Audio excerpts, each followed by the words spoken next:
Is your life consumed by caring for an elderly parent or other family member?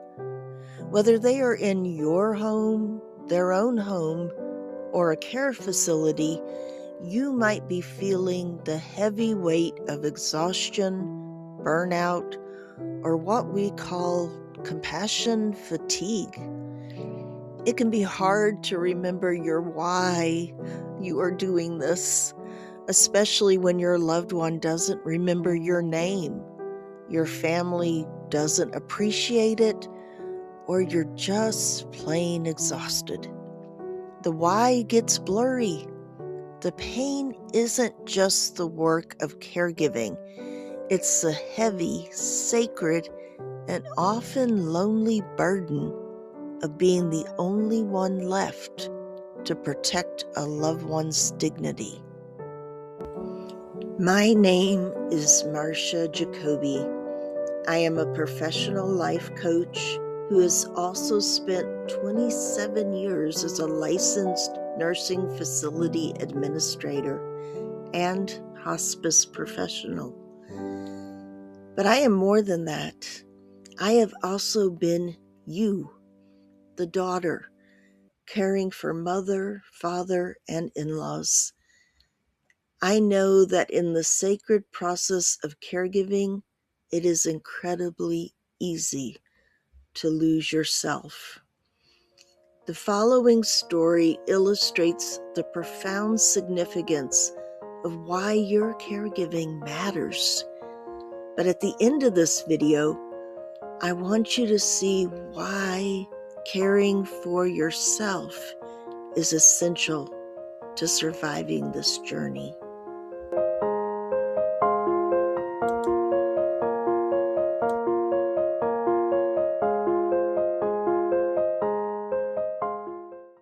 Dear Margaret, I saw your smile in a black and white photo today. Your 4-year-old boy perched proudly on your lap. I recognized your smile, part impish, part knowing, a little wise, a little playful. I've seen it before. Where? Where have I seen it? Oh, I'm so tired. My first pause all day has been here, gazing at this faded photograph. I'm not so much looking at it as I am looking into it. For a moment, I'm carried back with you both, transported by a ripple in the ages, the space between the tick and the tock of the grandfather clock standing tall in the background, the light in your little boy's eyes, the gentle way he's nestled against you, cozy and warm in his reindeer sweater, like a Christmas wish. Dear Bethany, my little boy is my delight, my one, my only. I remember the moment he was born, a rush of joy, pride, and embarrassment all at once. The midwife lifted him up for me to see, and he promptly peed in her face. Even now, I laugh and shudder at the memory. Dear Margaret, oh, how that feeling resonates with me. I've been visiting my father in this nursing home for over 4 years now. The first 2 years, he would wheel up to the dining room table next to a lady he's only ever seen in that place. He would give her a peck on the cheek, call her by my mother's name, and tell her he loves her. It was mortifying, but still, my heart melted knowing that kiss was intended for my mother, who is long gone.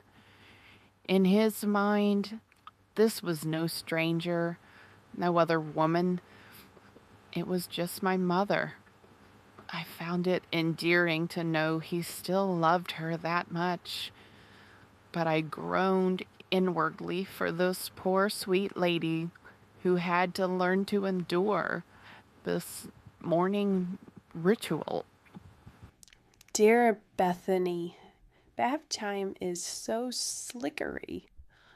My baby boy doesn't understand he can't walk on water, though in my eyes he does. So much baby fat. Rolls and rolls of chubby little shoulders and chubby little toes, pink and healthy and lit up from inside. That time is so precious.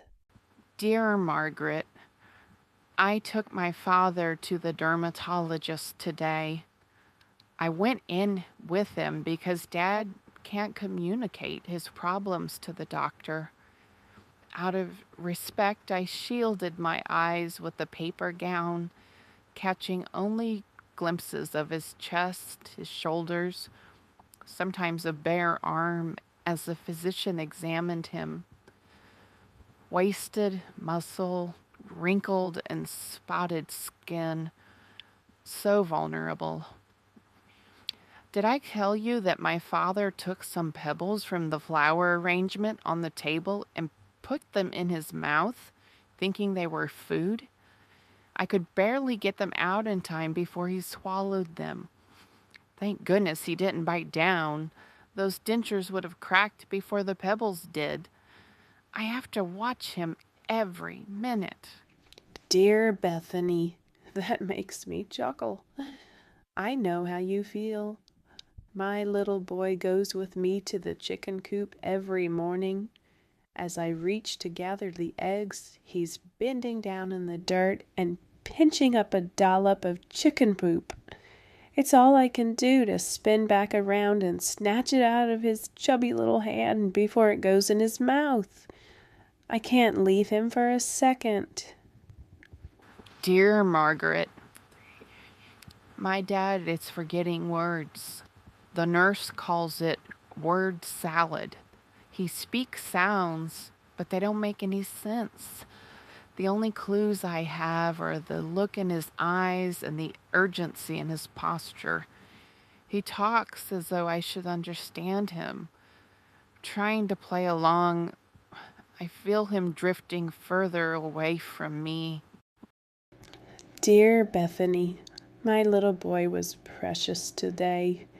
He tried to tell me he forgot his pail, but he said, "Mama, I got for it." He swapped the syllables. My heart caught the meaning before my mind did, and I laughed out loud. Dear Margaret, I've been going through some of the business papers from my father's business. He was so creative and so intelligent.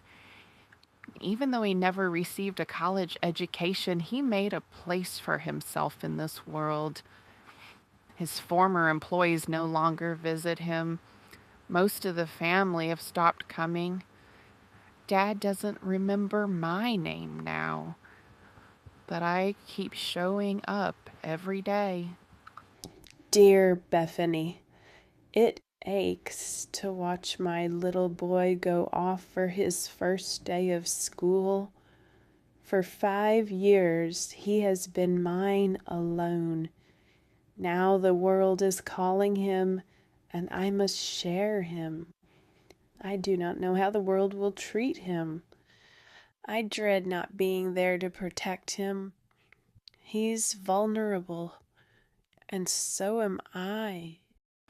Dear Margaret, the doctor is recommending hospice. Dad is hardly eating now. His little body is so thin, sometimes unrecognizable.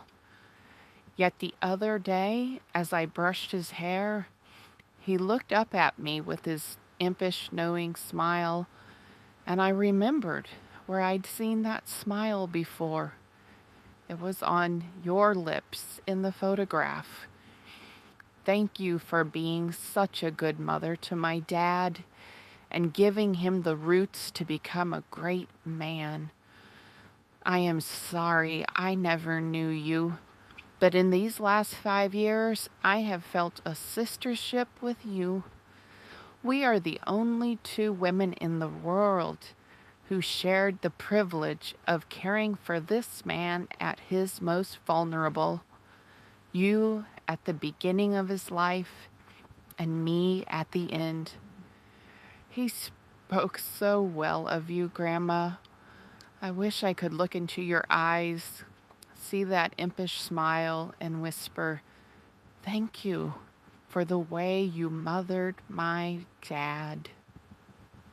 Darling Bethany, you don't know how much it means to my mother's heart that you have been there to take care of my baby boy during the last stages of his life. You and I bookended his life, caring for him in his most vulnerable times, and in between, he grew into a wonderful man. We are indeed sisters in this mission. No other two women in the world share this common bond, caring for your father, my son. I love you, granddaughter. And Bethany, well done. P.S., dear one, don't forget to take care of yourself.